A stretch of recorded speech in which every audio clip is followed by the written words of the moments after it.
So it is just amazing.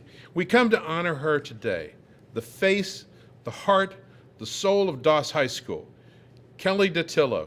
Kelli, please come forward. Congratulations. You are an ExCEL Award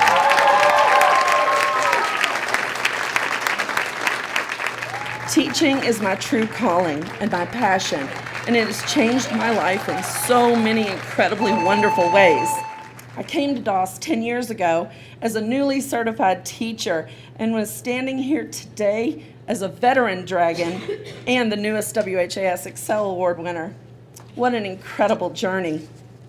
When asked why I have stayed at Doss and identified priority school for so long, I can simply explain that I was born to be a teacher, although it took me a while to figure it out, and that I was meant to be a dragon. This building, these students, my turtles as I like to call them, and our faculty and staff are like a family. We support each other through the easy and the difficult days of teaching in a priority school.